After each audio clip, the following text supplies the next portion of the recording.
I'm getting some candy. Then All I'm right. gonna walk around with this stupid Relo just in case. All right. Hello. Welcome back.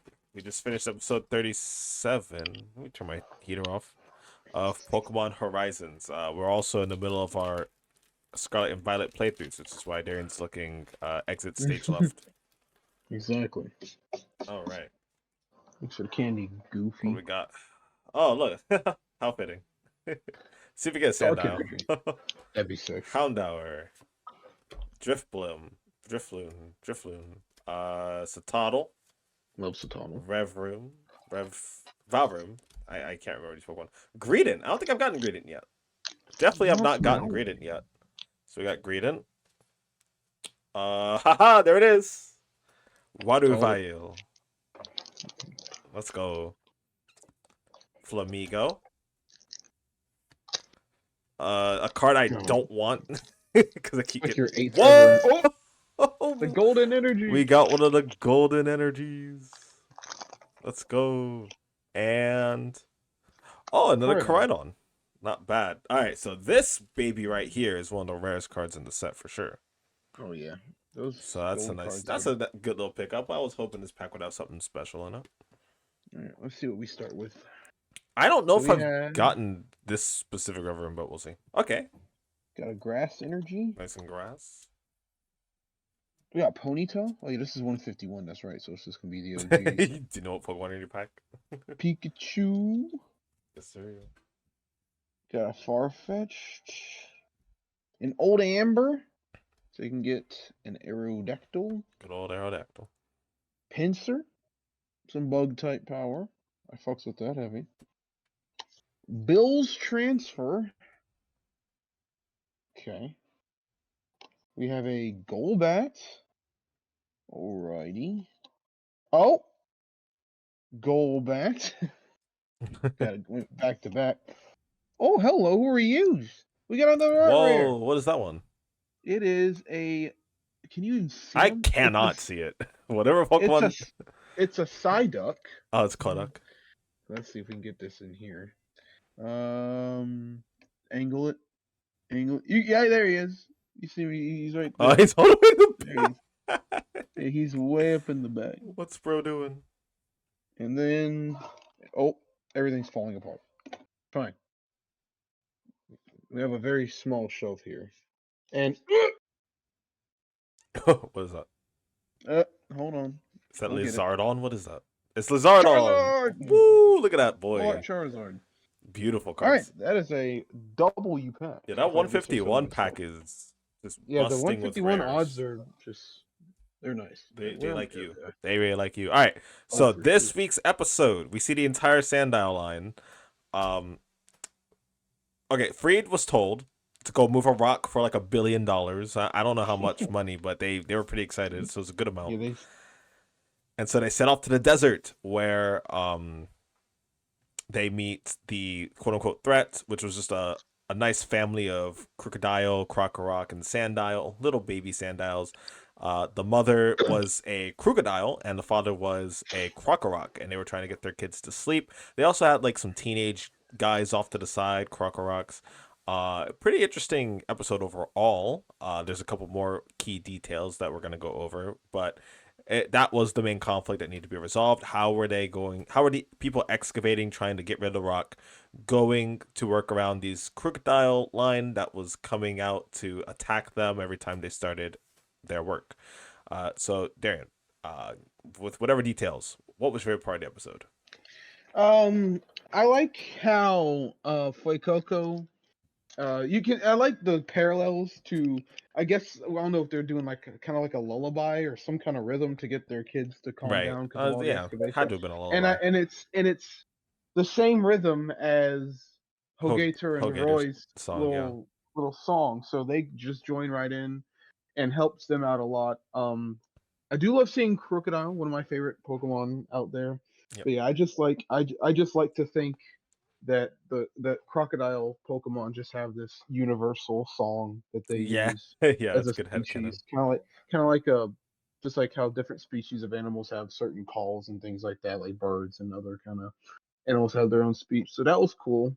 I also did like them going into fuming rage towards the end. Yeah, Sure, they we'll talk about that blind later. rage, just attacking Yeah. everything. Yeah, true. That was pretty cool. So yeah, Roy and Hogetter get separated from Liko and Freed and Cap, and that's when they find the family, and that's when they realize, hey, they're not so bad after all. And so we were trying to figure out what new move Hogetter was going to learn in this episode, because what had happened at the start of the episode was that they were training against this really cool little dummy that they made of Rayquaza, and Roy was like, "Oh, we just gotta learn a new move," and that move was not round.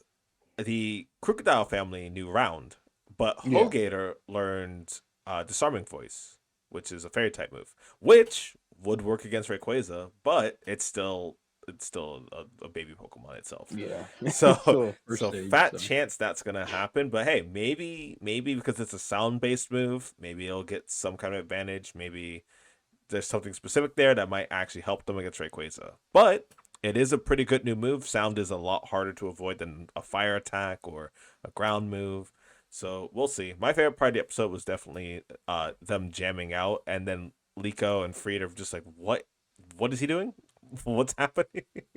I liked that part in specific. Yeah, and, Fuecoco and Roy were definitely rocking those shades They were rocking those shades. There were sunglasses in this episode too. We definitely recommend going ahead and checking that out. Let's talk a little bit about what's coming up, because a favorite Pokemon of the communities is finally being featured next week.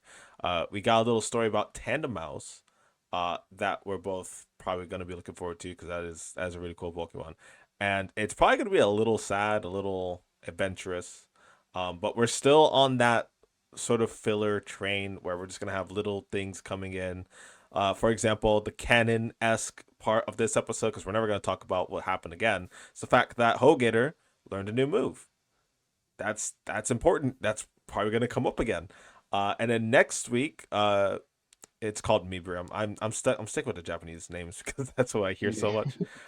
Liko's Mibrium is going to be a key part of whatever happens in the next episode. So Dan, what do you think? What do you think Miriam's going to get any sort of growth in development in this next episode?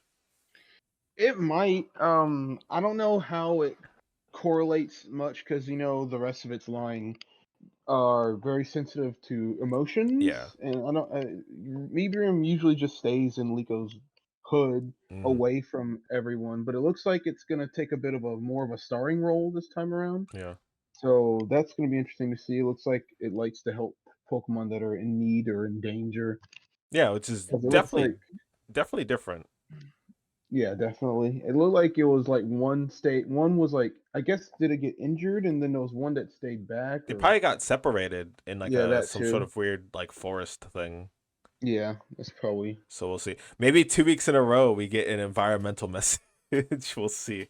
But yeah, not too much with these episodes, but we're glad to be able to stay caught up with the series and open our packs and have ourselves a good old time. Anything else for episode 37 or the preview for the next episode before we go? No, I can't really think of too much that happened. It was very very cut and dry this week. Yeah, pretty. No, I'm drawing a blank. Yeah. So Hogator's moveset should now be Flamethrower instead of Ember, Stomping Tantrum, Tackle, and Disarming Voice. Those should be its moveset. It did try to use Tackle in this episode and got whacked immediately. Oh yeah, and the way that the whole thing resolved was pretty good too, with Hogator just trying its normal cry, and then reinforcing the fact that a big part of that connection that Roy has with Pokemon has to do with that sort of behavior, the sort of energy. He's encouraging Hogator to do its best to cry out, and that's how it finally unlocked its new move. After learning it from watching the Crocodile family, so it all fits in. It's all pretty good stuff. It was very surprising.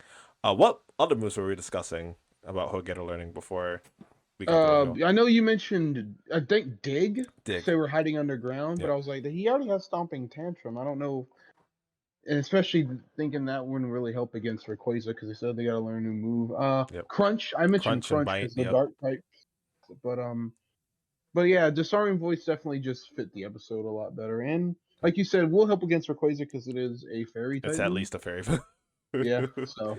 Yeah, a little disappointed that it wasn't round, because then we could have gotten a cool scene at the end where it chipped in and increased the base damage of the move. But it learned something new. It's more than we can hope for. So those are our thoughts on episode 37 of Pokemon Horizons. Thank you guys so much for watching, and until we see you next week with a brand new pack and a brand new episode, we hope you take care. So bye, Darren. Goodbye.